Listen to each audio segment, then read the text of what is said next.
Hello, how are you? Hello, Sean. I'm well, thank you. And I can't remember, you're in the US, is that where you are now? Yes, I'm in San Francisco. San Francisco. So my question is, what time is it in San Francisco? It's 12:30 p.m. 12:30 p.m. So you're at lunchtime Yes. with it. I feel a bit discombobulated because, of course, last week I spoke to you in the UK. So that's like, where are you now? So we are ready for the final session of block 2 of chapter 3 of ELTOC. And so you can see Carol is on the screen. And as you probably told, I could hear when she spoke, she's from the UK, but as she said, she's based in San Francisco, which is in California, and she's been involved in language teaching and teacher education in Mexico for over 30 years, and she's particularly interested in evidence-based teaching, and her latest publication, An Introduction to Evidence-Based Teaching in English Language Teaching, has just come out from Pavilion ELT. She's a part-time professor at the New School in New York with the online TESOL, and an honored instructor on the UC Berkeley Extension Teaching Certificate in TEFL and TESOL. She's authored several textbooks for learners and a frequent presenter at international conferences. And as I said earlier, I've had a sneak preview of this talk because we went through rehearsal together. I'm so looking forward to hearing it. So, Carol, the floor is yours. Enjoy your time at ELTOC. And I'll see you. And I'm there at the end when you need me for the video, etc. Okay? Okay, thank you. Hello, everyone. It is so wonderful to be here. I'm so honored to be asked to take part in this conference. As Sean mentioned, my name is Carol Lethaby. I'm a teacher educator and materials writer. I'm based in San Francisco, California.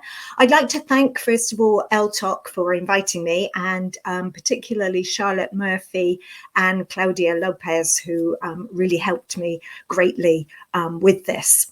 All right, first of all, I want to tell you a little bit about why I'm interested in this topic. I'm going to be talking about gendering and gender stereotyping, and focusing too on the neuroscientific perspective, looking at the brain and what's happening with the brain. And I hope that will all become clear as we go through. All right, let me tell you why I'm interested in this topic. First of all, I became interested about 10 years ago at least, and I would go to these talks about how, you know, men's brains and women's brains were completely different, and we were born this way and there was nothing we could do about it. And that made me very curious because it didn't seem to make sense to me. So I started looking at neuroscience. I'm not a neuroscientist, I'm a teacher, but like many teachers, I'm very interested in developments in neuroscience and their applications to teaching. So I was very interested in comparing what neuroscience says compared to what people actually believe.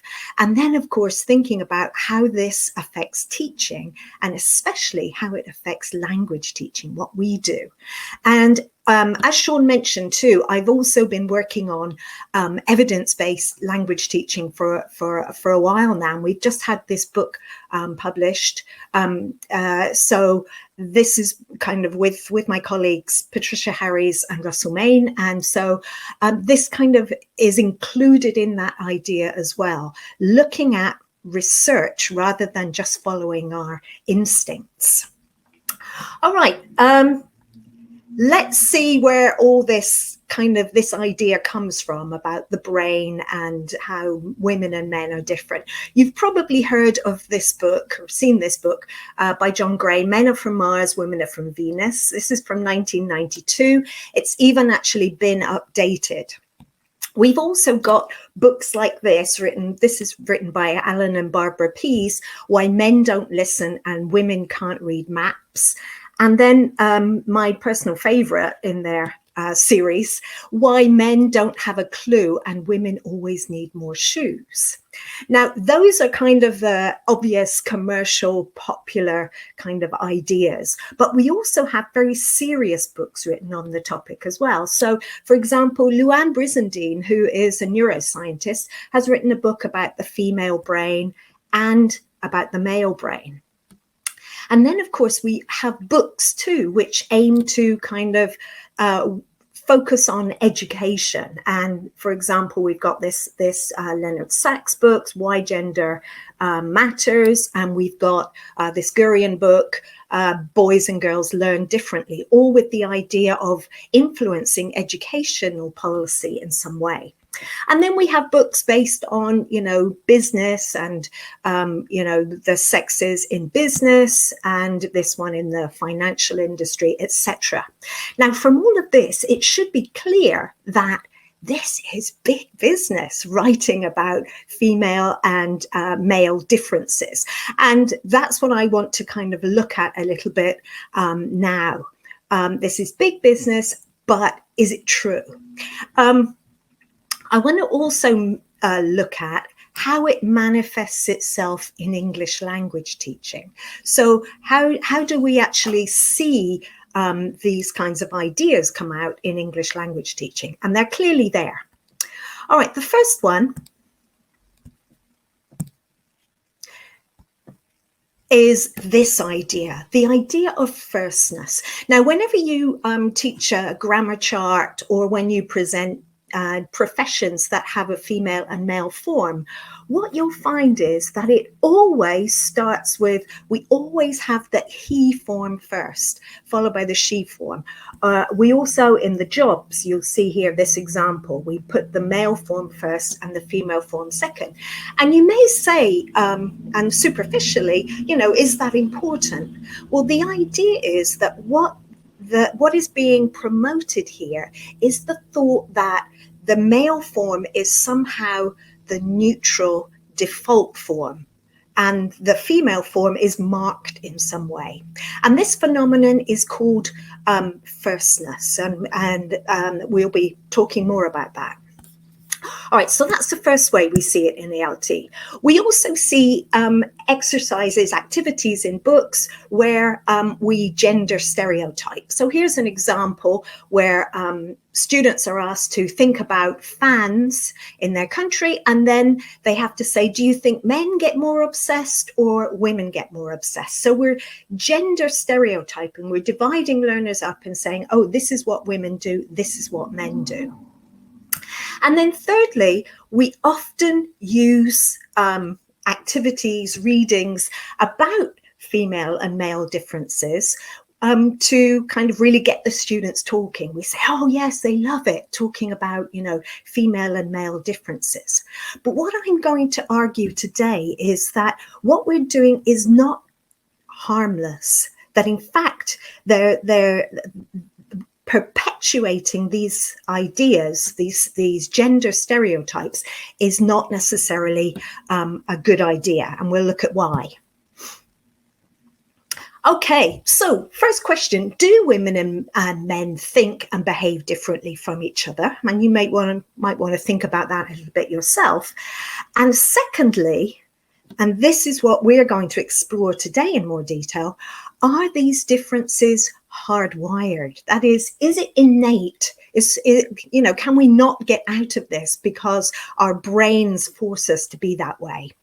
And to investigate this a bit further, we're going to look at a couple of books that I am very interested in and that have influenced me a lot. And the first one is this book by Cordelia Fine, Delusions of Gender. And what Cordelia Fine talks about is precisely this. She's a neuroscientist and she looks at these kinds of issues, and she really influenced me greatly by using the research and really looking at what the facts are. And then in 2019, Gina Rippon wrote this book, The Gendered Brain, and this one kind of updates what Cordelia Fine was talking about, if you like. Okay, so are female and male brains different?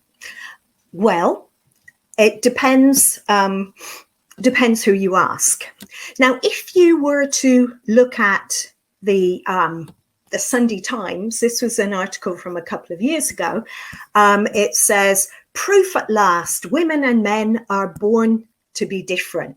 Now, of course, what we find here is that, you know, this evidence, supposed evidence from research, is presented as a fact, and people are kind of given this impression. But actual neuroscientists, particularly Gina Rippon in this case, for example, and another neuroscientist called Daphne Joel, have looked at this and said, actually, the research that it is based on does not say this at all. So why does this happen? And this is very, very common in neuroscience, that people love this kind of sensationalist, dramatic headings. So what we get is what Gina Rippon and Melissa Hines in this case call an over-reporting of positive results. So if there is any trace of a difference between a male brain and a female brain, it's splashed all over the newspapers. But if actually the majority of studies which show that there really isn't very much difference between a female and male brain, those things do not get published. We don't hear about them. So we get this kind of very biased view about the differences between women and men's brains. Okay, and we find that if there is a mistake, there was a piece of research in 2018 which had a mistake in it. It was published already and said, oh yes, there's a massive difference between boys' brains and girls' brains. They looked at the maths again, the statistics again, realized there's a mistake in it. Of course, the study was then corrected, but it was too late, because it had already been splashed all over the popular papers, etc. All right, so Cordelia Fine has no patience for this, as you can see. She says, it's appalling to me that anyone can apparently say whatever drivel one likes about the female and male brain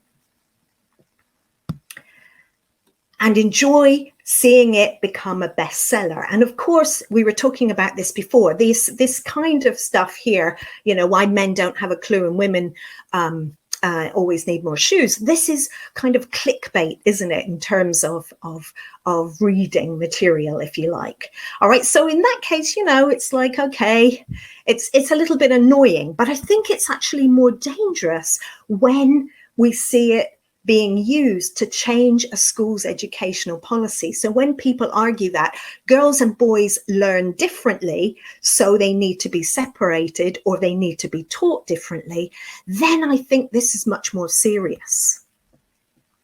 All right, now what does the research actually show? Well, the research shows that the differences between men's and women's brains are far less than the similarities. And as Daphne Joel says, you can't just put brains meaningfully along a male-female continuum. It doesn't work like that. And she argues that our brains are more like mosaics made up of all these different features, and you will have more stronger parts of one part of the mosaic and less strong parts of the other. And it doesn't come out to whether you are female or male. Okay, Lise Elliott, who's done a lot of work, especially with neuroscience and education, talks about the brain differences which are about gender are very small compared to other types of individual variation. Okay, so what's wrong then with saying that women's and men's brains are different? Well, the problem is that this turns into what Cordelia Fine calls neurosexism. And what do I mean by that? Well, basically using neuroscience to reinforce legitimate and legitimate potentially harmful gender stereotypes and discrimination. So what we're doing is using neuroscience to back up these gender stereotypes. But if the neuroscience isn't correct, then these gender stereotypes aren't correct. And we'll be looking at in a minute at the problem with this and what's happening to our brains. All right, now Neurosexism, as Fine says, promotes damaging, limiting, potentially self-fulfilling stereotypes. This is one of the problems, isn't it? And if we consider that women all over the world earn less than men in almost all fields, and in on average in the US it's something like 80 to 85% of what men earn. In the UK it's about 90% of what men earn, but it depends very much on the field, of course. This is a problem, isn't it? This is a problem. As Lisa Elliott, as I mentioned, argues that your socioeconomic status in terms of learning is a far greater predictor of your success in learning than gender is. She argues that, and the research shows that gender accounts for about 3% of as a predictor of success, whereas someone's socioeconomic situation is going to account for, depending on the piece of research, between 30 and up to 70%. So we see that gender in terms of learning is not really a huge issue. Right, now, as Deborah Cameron said, the problem is that neuroscience is being used to back up these sexist views. The core of neuroscience isn't the neurosexism isn't the neuro, it's the sexism. So it's another way to legitimate gender stereotypes, if you like. All right, and this has led very recently to this paper, which says that we need to start looking at results from the research in scientific and anti-sexist viewpoints. This has been a big problem, that we have been looking at the research from a kind of a sexist lens in many cases. Okay, and these people who authored this study really beg us to, look at it in a different way. So my question is, and I think, we're going to talk a little bit more about this now. Does it matter if there are innate differences in the brain? And, how can we kind of take that, how can we use that information more usefully? Okay, so do sex differences in the brain actually matter in any important way that is not related to sexist stereotyping? If so, then that's what we should be pursuing. Now, the second thing, and this is what we're going to be looking at now, is what about nurture in all this? So people have this view of the brain as, being an innate female or male brain. But what about the environment? What about learning? What about education? Where do they come into this? And that brings me to this idea, the neuroplasticity. Neuroplasticity basically means that the brain is plastic and malleable. And there is a connection between our brains and our experiences. Everything that happens to us, everything that we learn can affect the structure of the brain. Now, how do we know that? Well, a couple of important experiments that have shown this.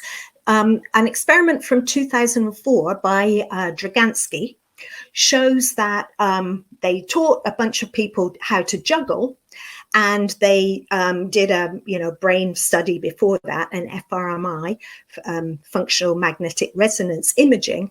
They looked at the brain before they started to juggle. They looked at the brain after they started to juggle, or when they learned to juggle, and they found that there was a temporary change in the areas connected with processing and storing complex visual motion. Okay, so by learning to juggle, they had changed the structure of the brain. Now, what's even more interesting, I think, is that when they stopped juggling, the brain reverted back to how it was before. They no longer showed that difference. Right. We also know that the brain is affected by things that it experiences because of this experiment. This is from 2000, an experiment with looking at the brains of 16 taxi drivers in London and comparing them with 50 other men. They were all men in the study who weren't taxi drivers.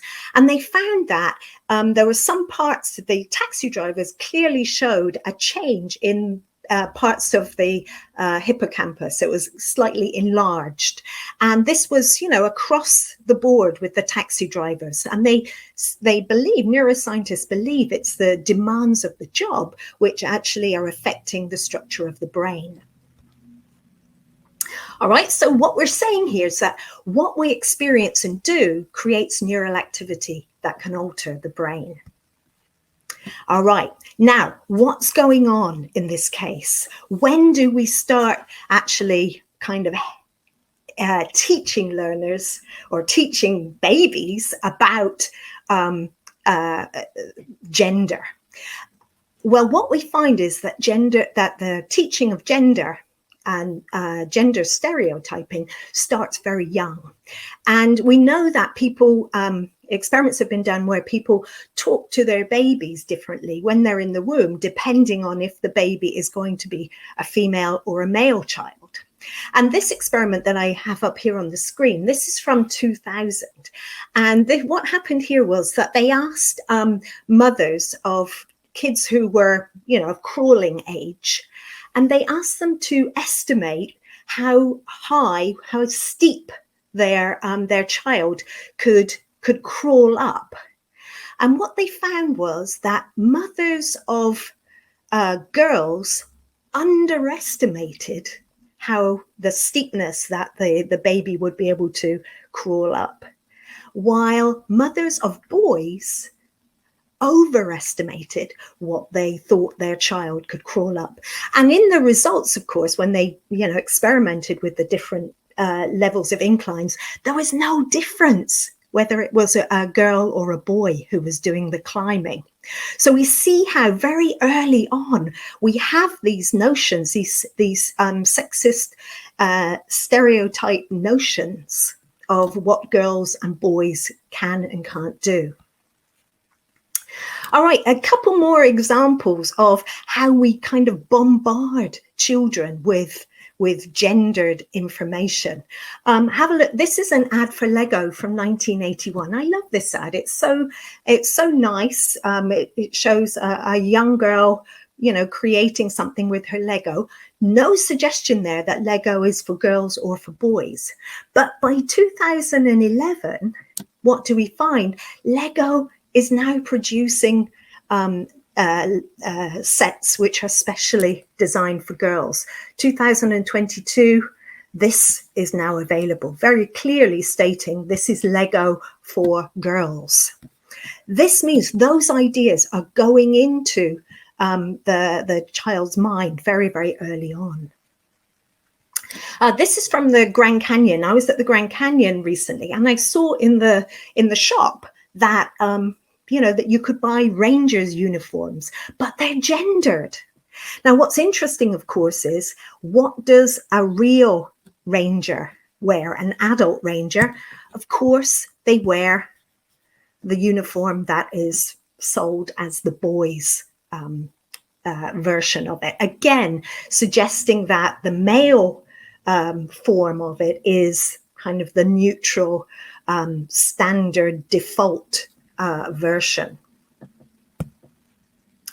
Okay, and Fine talks about how constantly bombarding kids with this information about whether you are male or female and telling them how important it is affects their brains, and that by the age of 4, kids are already remarkably advanced gender theorists. They're able to talk a lot about gender and what girls and boys can do or can't do. All right, now we've talked so far then about what you're born with, your brain that you're born with, and we've talked a lot about the idea that education and your experiences affect that. But I hear you also asking, what about hormones? And the idea of hormones is this, isn't it? The popular belief is that testosterone makes males aggressive, okay? And that somehow we can't control this. And it somehow, too, it seems to make them better at mathematics and science.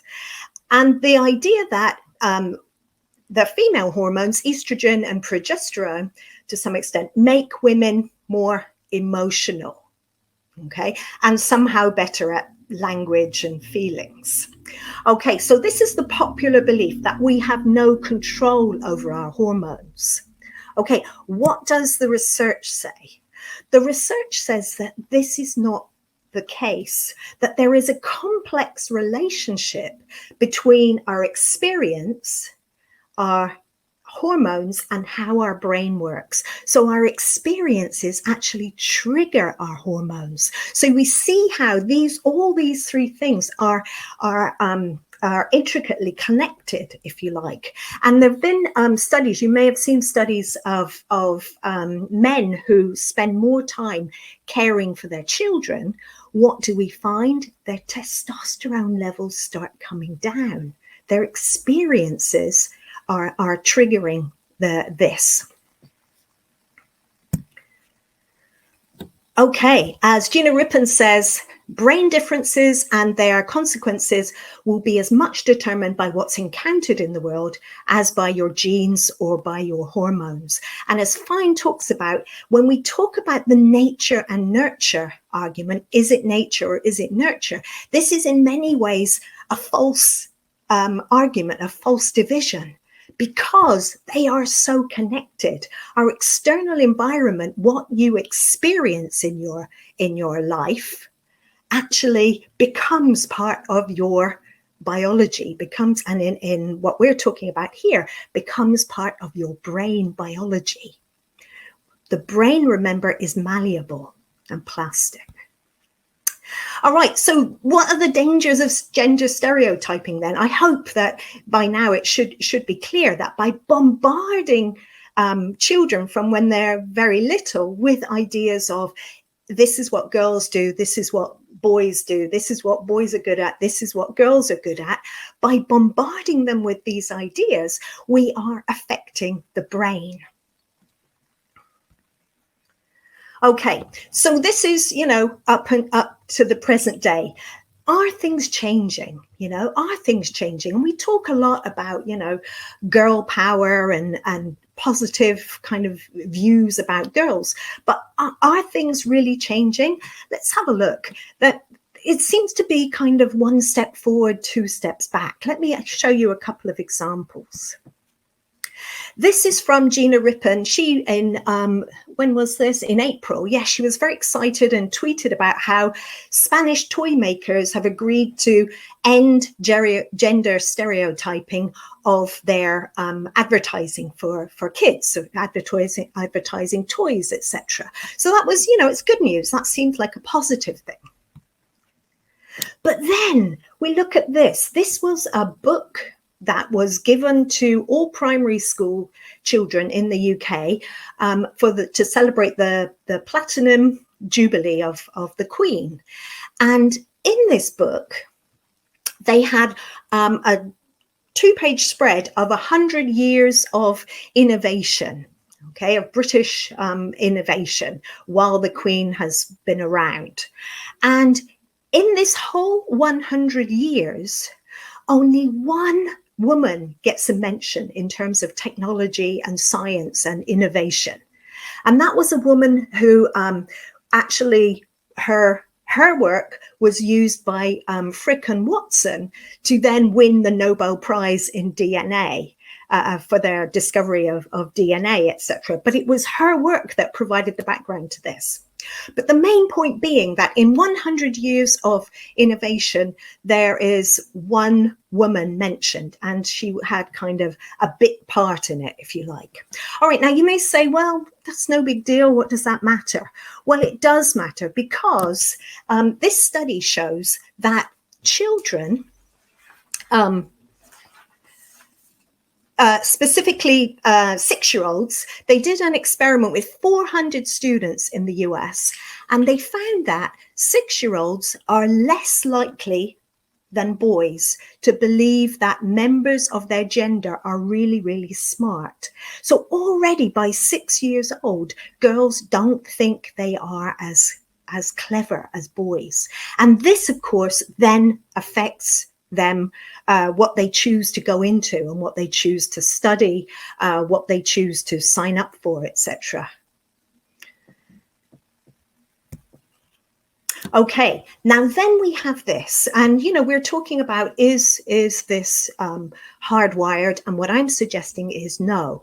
This is a video of the social mobility coordinator, Catherine Berbelsing, and she also is the principal of a very famous school, and she's been called the strictest headmistress in the country or something like this in the UK.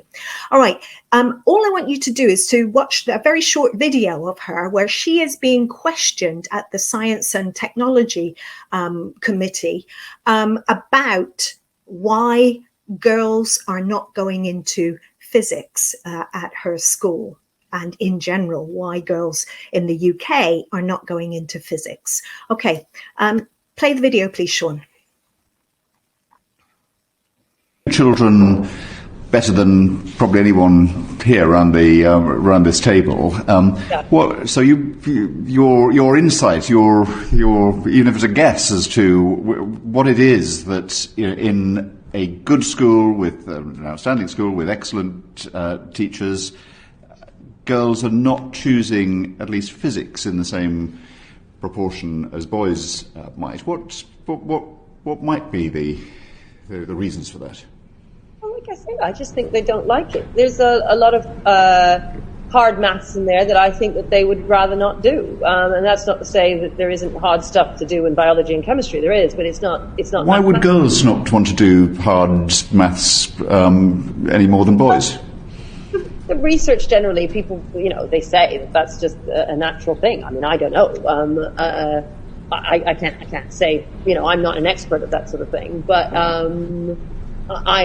that's what people. That's what they say. I mean, I don't think that there's anything external when it comes to our kids. I don't think they're being taught very well.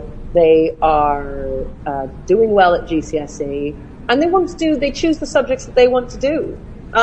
We're certainly not out there campaigning for more girls to do physics. We wouldn't do that, and I wouldn't want to do that, because I don't mind that there's only 16% of them taking. I mean, I want them to do what they want to do. To be honest. Okay, so what do we?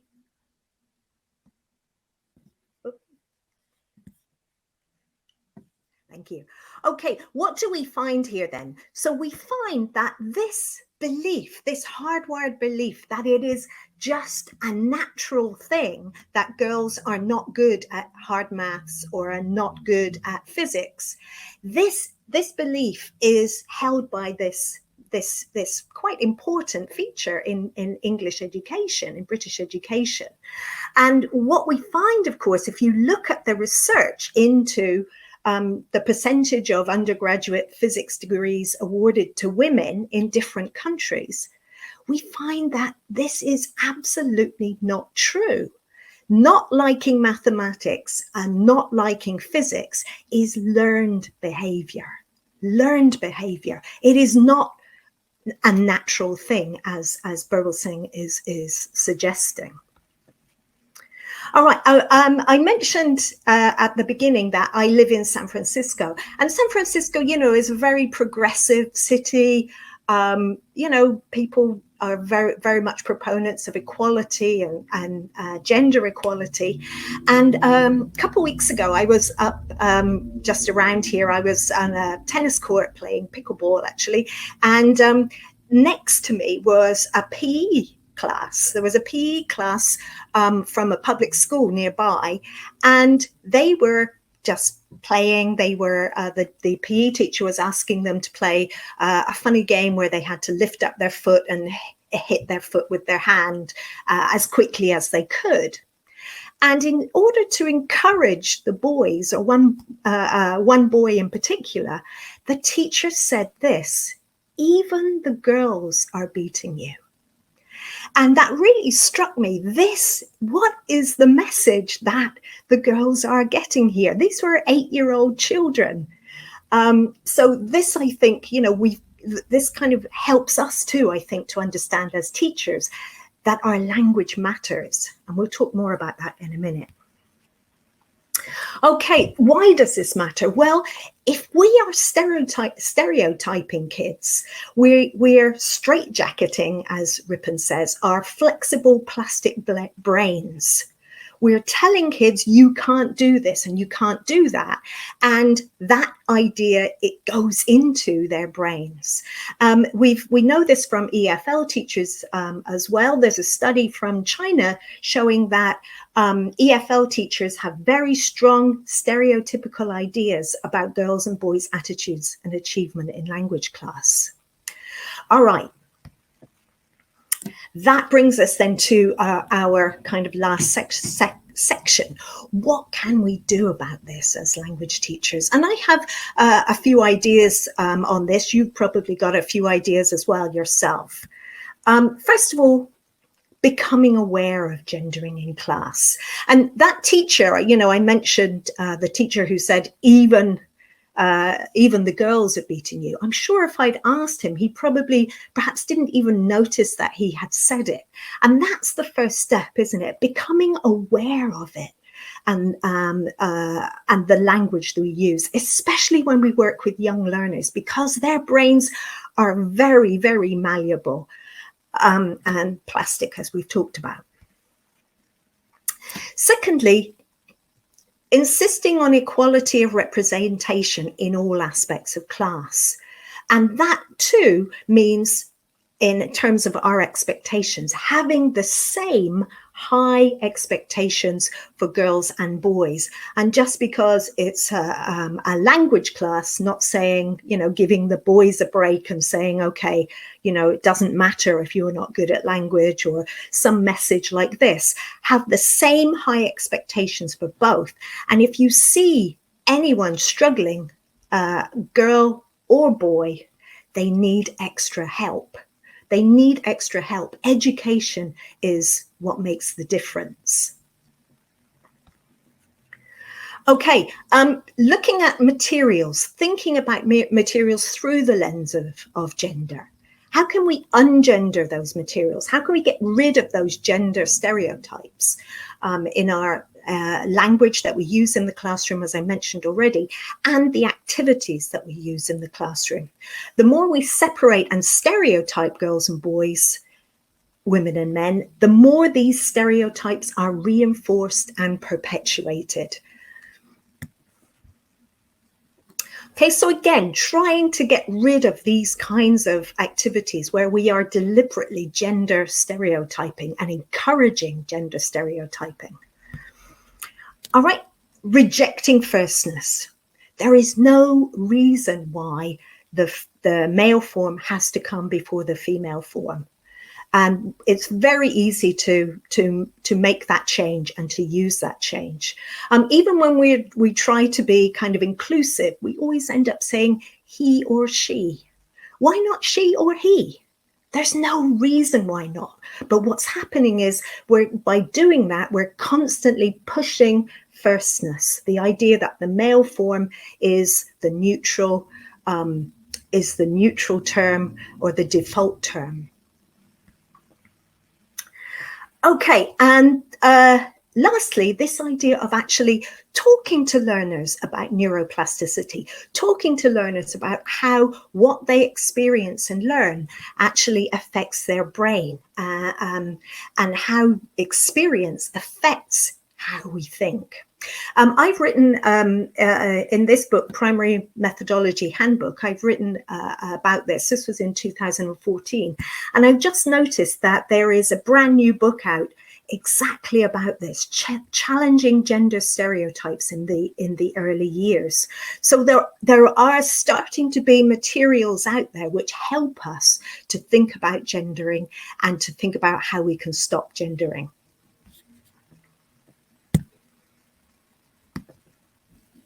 Okay, so what have we talked about today? We've talked about the human brain, and we've said that, people think that, or there is a very popular idea that the female brain and the male brain are very, very different. And this idea has been used to promote so-called neurosexism, to actually generate and perpetuate gender stereotypes by backing it up with neuroscience. We've talked too, though, about the idea of neuroplasticity, that our brains, anytime we look at our brains, using functional magnetic resonance imaging, for example, when we do studies of the brain, remember that what we're seeing is a snapshot of the brain at that particular moment, because our brains can change, our experiences can change our brain. And we've talked about this intricate relationship between our brains, our hormones, and our experiences. We've talked too about gender stereotyping and related it to the brain and the dangers of gender stereotyping, that these ideas get into our brain and become part of who we are and our beliefs and interests, and can be particularly harmful for young girls and women. And we've talked about English language teaching and said, okay, well, can we see it in English language teaching?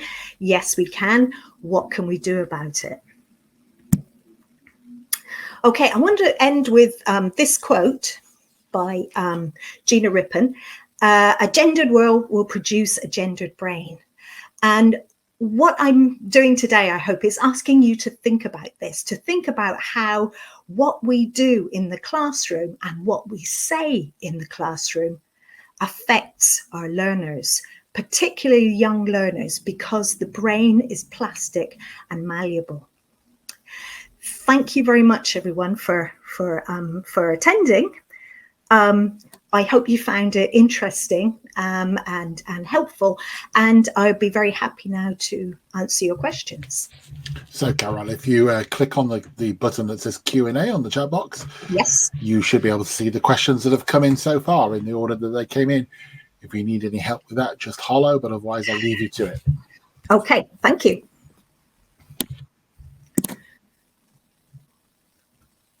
Okay, Dora, is it the same theory as Bruner's theory of cognitive development? That what I'm talking about today, what I've been talking about today, isn't just kind of one theory of cognitive development. This is about specifically looking at the idea of neuroplasticity, and this idea of how we can change we can change the structure of the brain by how we are educated. All right, secondly, with the changes that have been experienced today regarding the neutral gender, do you think that language should evolve as well? Okay, this is an interesting question, isn't it? And it's kind of related, but not exactly what I've been talking about today. Gina Rippon talks about this idea of gender, and we do have this idea now of gender, I think, being a lot more fluid than it was in the past. And I think that, language is going to have to evolve to go along with that as well. Yeah, Jean, you're asking a similar question about non-binary genders. Okay, Magda, what's the difference between the male and female brains? Well, Magda, it depends who's asking and what exactly you're asking. There are studies that are being done on this, but as I mentioned earlier on, the problem is that the results of this, very often the kind of dramatic results or things where they notice a little change in the brain, is kind of blown up to say that, there's a huge difference between female and male brains. But the problem is that it's very hard to study to study babies' brains as soon as they're born, because, as we've just been talking about, as soon as you enter the world, your experiences start to affect the structure of your brain. Okay. Hint. Differentiated instruction based on gender? No.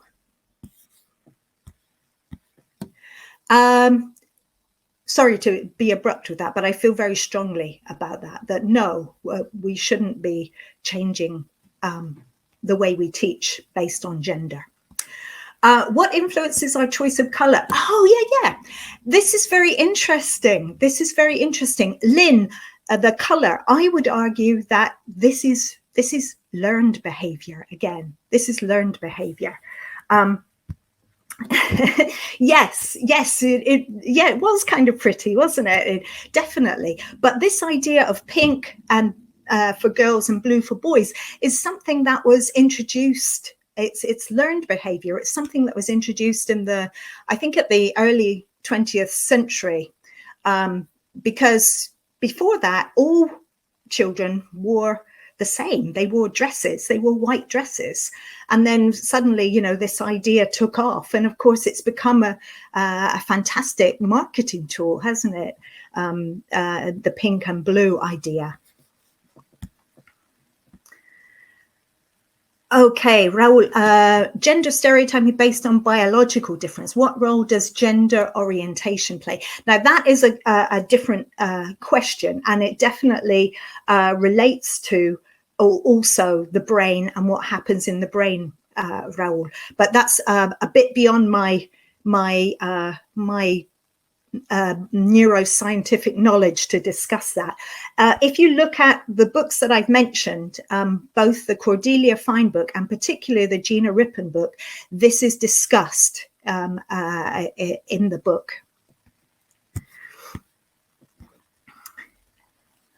Okay, in the UK, I've often heard that math is hard, but that is where the problem starts. But very curious that boys take that as a challenge and girls don't. This is so wrong. What do we do to them? Well, that's it. Yes, that's a great question, Sophie. And what I would argue is that, yes, not liking maths, as we've talked about, is learned behavior. We're telling girls, and those messages may be subtle even, but we're telling girls that they're not good at maths when it is absolutely, there is no reason why a girl can't outperform a boy. It's not about gender, whether you are good at math at all. And in terms of what we can do, I think we need to, first of all, get rid of that language where we kind of say, oh yeah, I know it's hard for you because you're a girl or whatever. Get rid of that completely and actually, treat girls and boys when we're talking about teaching math as equals, which they are.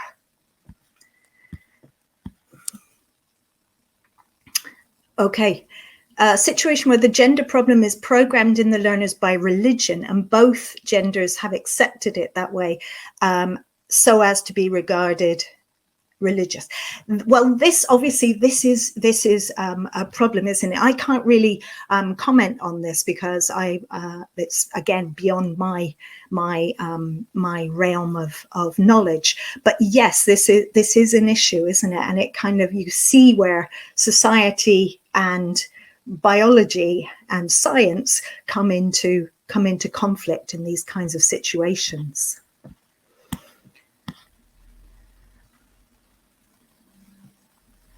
Again, the non-binary question. Yes, I think we need, if we get rid of gendering, if we don't do gendering in the classroom, then we get rid of the non-binary issue as well. How can we deal with gender stereotypes in our community? Well, that's it. I think, as I was talking about today, I think it's very hard to do it as a whole society. It takes a long time to change this. As I mentioned, it feels like, one step forward and 2 steps back in some cases. But I think we we as teachers can start by becoming aware of it and making sure that our classrooms are not gendered in these kind of stereotyped ways that I've been talking about today.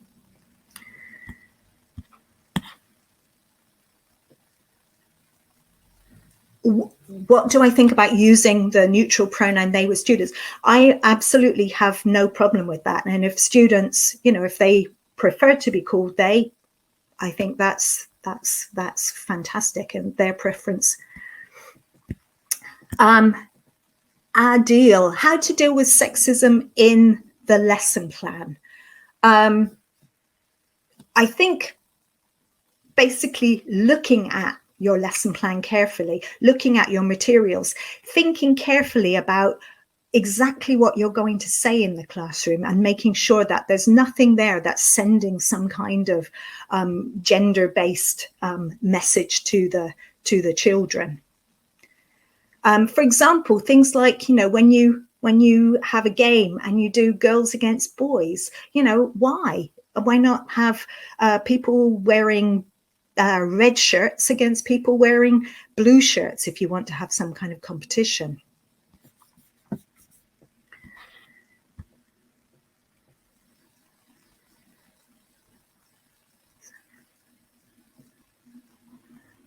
Okay, Mohammed, I'm not quite sure exactly what you mean by that question. What relation could someone find between social and psychological impact on the female way of thinking about gender?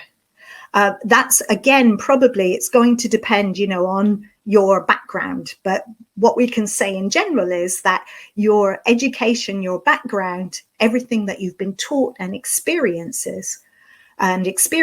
is going to affect your way of thinking about gender.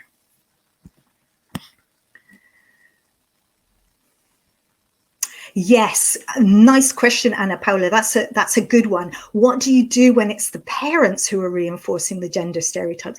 Very, very hard, isn't it? But one possible suggestion is having some kind of, you know, at your school, having some kind of parents' evening where you talk about, like I have today, where you kind of talk about the plasticity of the brain and how the brain, what the brain experiences affects how you learn, and actually talks about the importance and raises the awareness of the parents about discrimination.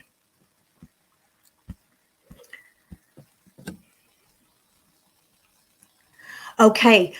Ismail, how can this issue be examined with EFL teachers as participants? Are there any questionnaires or typical interviews? I don't have any. I would think that the new book that I mentioned will have something like that in there, but not about EFL in particular. So I think this is a fantastic area for someone to actually get some research going in the area. So Ismail, that may be your next project.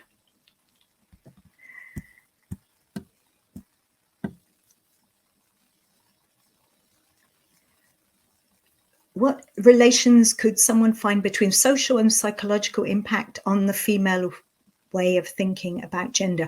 Sorry, Mohammed, I still don't quite understand what you're asking there. All right, yes, now what about inclusive language? Yes to inclusive language. What factors that are responsible for the differences in terms of critical thinking skills between female and males? Okay, I would argue again that this is about education. This is what about you know, what we're telling kids.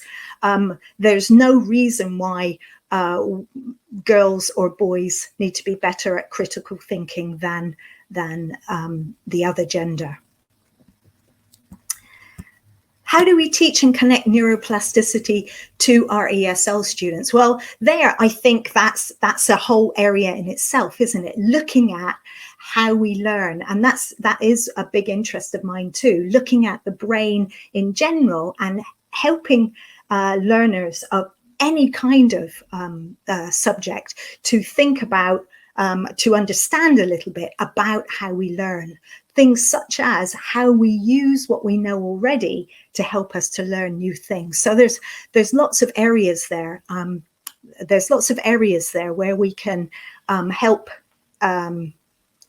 students of all kinds to understand more about how learning takes place. And that includes, I think, looking at the brain and looking at neuroscience. How can I manage teaching if I've got mixed students? I think students should be mixed. I don't understand the question. That they, as much as possible, we need to try to teach girls and boys together in the same classroom. Emma, I would like to have precision on how to maintain gender equality.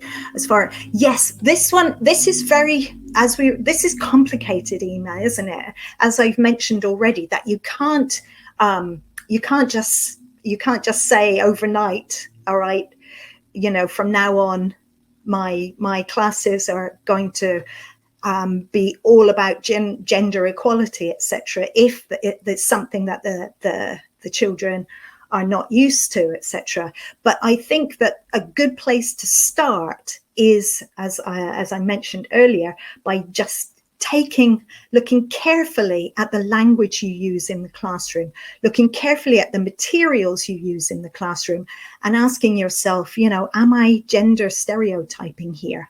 And at least start with your classroom and then hopefully with your school to kind of get things moving in that regard. How can I engage gender into the classroom? Well, I think, Mohammed, get the discussion started. So actually have something which, if you do it from a scientific perspective, so if you do it by discussing neuroplasticity and how, the brain is malleable and you can change it based on your experiences, I think that's a good place to get the discussion going.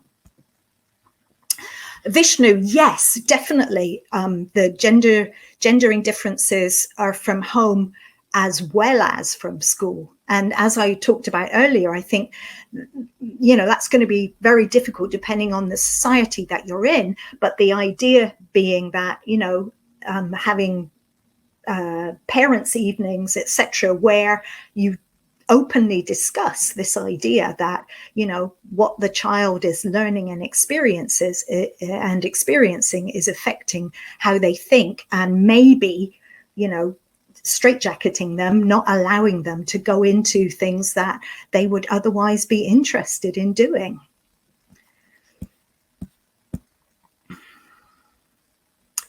Yes, Andres, this is very true. Lisa Elliott talks about this, that there is little evidence about the relation between gender and language learning. So I agree with you totally. As teachers, we shouldn't be making that division, and certainly not letting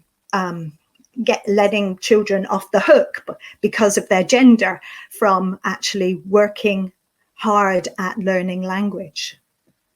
Lisa Elliott, she has a book called Pink Brain, Blue Brain, and she talks in there, she has whole chapters on whether language, learning language in schools, some of the research on that, and learning mathematics in schools as well. Yes, Sama, yes, of course. Some communities will not accept this concept, especially if we apply it on the children. How can we deal with these communities? Again, every situation is going to be difficult, and some societies tend to be more gender stereotyped than others. But I think, again, if we can approach it from a scientific research-based viewpoint and look at, just get people to think about this notion that what we experience affects our thinking and affects our future. I think that's a good place to start.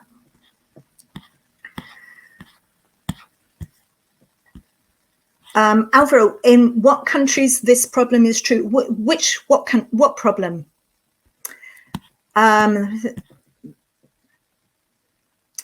Yes, Saad. Yes. Okay. If that's one way to say it. Female and male brains are not vastly different. But the problem is, as you said, that it's very hard to investigate babies, for example, and really look at that before they've had any experience of the world whatsoever. First of all, that's very hard to do that.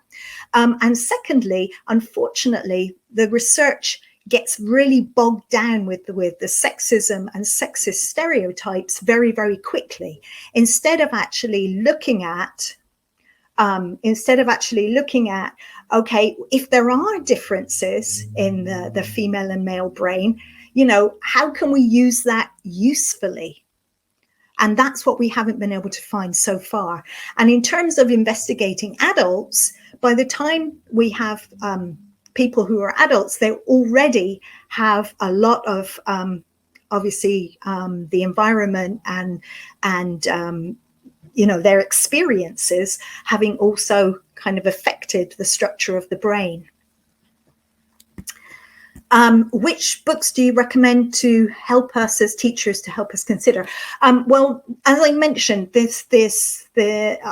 book I worked on, the primary methodology handbook, there's a short chapter in that, but there is this brand new book, and I must admit I've only read the contents and the outlines so far, because I think it's just about become available.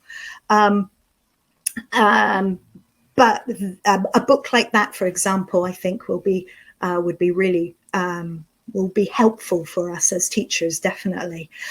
In terms of just looking at the research and understanding about the research, the Pink Brain, Blue Brain book by Lise Elliott, the Cordelia Fine book that I mentioned, the Gina Rippon book that I mentioned, all great books to kind of really get you thinking about these issues and really thinking about the differences in gender. And the Lise Elliott book, probably I would recommend, particularly for teachers to help. You probably got time for one more question, Carol. Okay. Joaquin in Guadalajara. Hello, Guadalajara. Where can we find more suggestions about the topic for language teaching? Again, as I mentioned, that book, the book about primary methodology, there are some short suggestions in there, and this new book that's come out. Okay. Okay, a gendered world produces a gendered brain. I'm going to finish with that one, because that is what I've been driving at today. And what I mean by that is that, if you live in a world which is very gendered, it is going to affect the way you think, and it's going to make your brain actually change the brain structure that because of living in the gendered world.